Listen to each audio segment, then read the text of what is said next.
Hey everyone, um, I decided to take a break from writing and also introduce what we're going to be focusing on this month. As you may know or not know, May is known as Mental Health Awareness Month, and I thought that that was first of all a topic that touches everyone, so everyone in the PNB community, and that is sometimes seen as a taboo, although it shouldn't, and is very, very important for our well-being. I know that it's been a very important part of my journey in 2025 since the end of January. I've worked a lot and I'm still working, and probably far from having to work this much on, my emotions and feelings.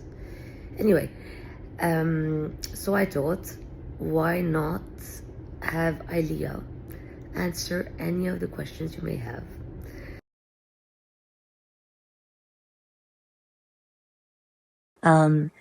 SPS and psychiatry questions. And we got a lot. And the lighting in here is trippy and low. Sorry. I get up and turn some lights on, but I can't. Can't. It's not just because my dog is on me as well, but I can't move. So there goes stiff person syndrome, a day in the life. So I'm keeping this super short because that is my mandate from Ilea, and it is a challenge for me because, as you guys know by now, I'm a talker.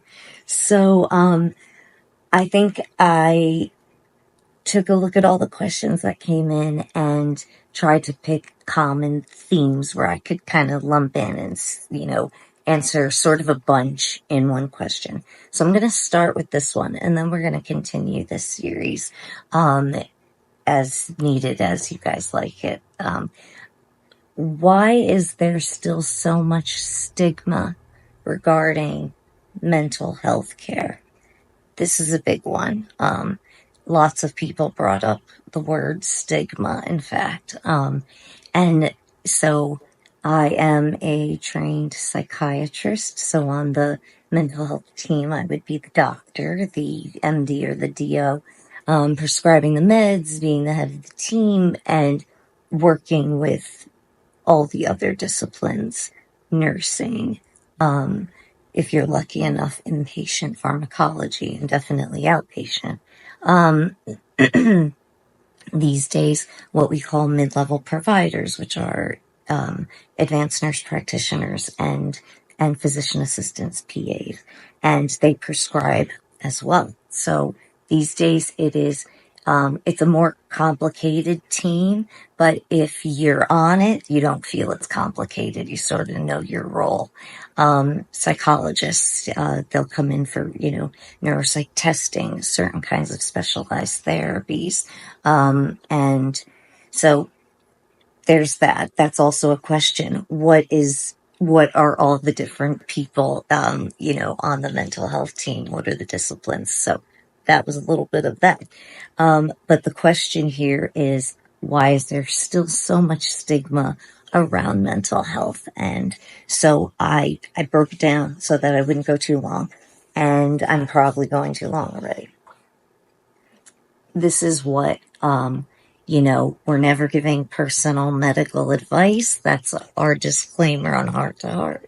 Leah and I, we're just talking and hoping that, some of this resonates. So what I think about the stigma, regarding being, mentally, unwell, needing assistance, treatment, support, help at any level. It's met with mixed reviews because, and I like to shy away from the word stigma and replace it with its proper word, which is, sorry guys, discrimination. That's what we're dealing with here. We're dealing with a vulnerable population because we can all get there. And when we do, we be vulnerable. And so, I think we need to be careful when we say stigma because we've been using it so long that it's sort of lost its value. And what we're talking about here is really discriminating against people that are suffering with psychiatric symptoms and diseases. So I think the first reason that there's so much stigma is that even now in 2025, and it's the reason I picked the specialty ultimately, even though I was going to be a radiologist like my dad.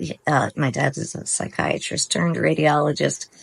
So it was tough to pick psych because he did, and then he switched. And so this was always in my head that I was going to be a surgeon or I was going to be a radiologist. So even I had stigma a little bit against it that my own father, bugged out, so here it is. It's a mystery. There are certain things in medicine, in surgery, in internal medicine, in emergency medicine, in other fields that I really, really liked and loved sometimes. I found that although we were perfecting and advancing and progressing, we weren't Lewis and Clark. We weren't, busting out into the frontier, with the aid, of people who knew better. And, that's what I wanted. I wanted that kind of, um, even that discrimination tidbit it was from, a Harvard professor that was just, you wanted to hear every word that came out of his mouth because they were also that important, that they shifted your mind and made you realize you should, kind of incorporate a new idea into your scheme of things. And anyway, so I think that because it is still a wild frontier of mystery. We know a lot about it. We know a lot about the brain these days. We know a lot about, neurotransmitters and, different, autoimmune diseases we didn't know about before that link up with different psychiatric diseases. So it's less of a mystery, but it's still the most mysterious house in medicine. So I think that's one of the reasons why people have a hard time dealing with it, figuring out, caring for a loved one with it, because there is still a lot of mystery, and that's the stigma. Are you going to tell me I'm in love with my mother and all these sort of like retro sort of things that I still hear sometimes. So there's mystery. And I'll try to hurry through these other points. There's an element here in psych where, because it's your brain that's the organ that's having the problem, what comes out is the mind. I mean, that's what people see, is that the mind chooses the behavior, and then other folks see the behavior produced from what's going on in the brain. There's an element there. We don't know how much of it is choice. If a person acts badly, how much of it is them being a bad person, and how much of it is them having a mental illness?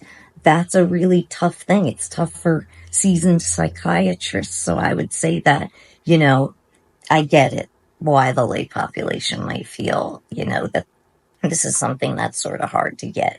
Are they choosing to be this way? Are they just acting this way because they're mean or they're abusive or there's a mixed bag here. So I think that that's also a element here, is this a choice? Are they acting this, are the patient population acting this way because they're choosing to? And that's where a lot of the blame and shame and the bad, a lot of the bad stuff comes in when you're dealing with mental health issues. And then I'll wrap it up with just that the brain is the mind. The brain is body, and then the brain, whatever's going on in it, in terms of chemicals, in terms of the electricals, neurotransmission here nerve cells conducting. This is it is a stigma. I hate that word again. It is a discrimination against people who are suffering from very medical, very body, because it's brain, even though it's manifest as mind and behavior and speech and stuff. It's brain, so it's body. So just as we try not to discriminate those who have heart trouble, have had past lung disease and kidney disease, we also should then try not to discriminate against those that are having, an imbalance in their brain, which is manifesting as mind, because I'll say it again, we can all get there. So, thanks for putting up with the lights, and, I hope this was, kind of sum up of a bunch of the questions that we got, and we will make it, now that we've covered some sort of broad mental health stuff, like the different disciplines, and like why is there still so much stigma in 2025, we will continue going on with more specific questions and take it from there. So great to do this, and can't wait to do it again.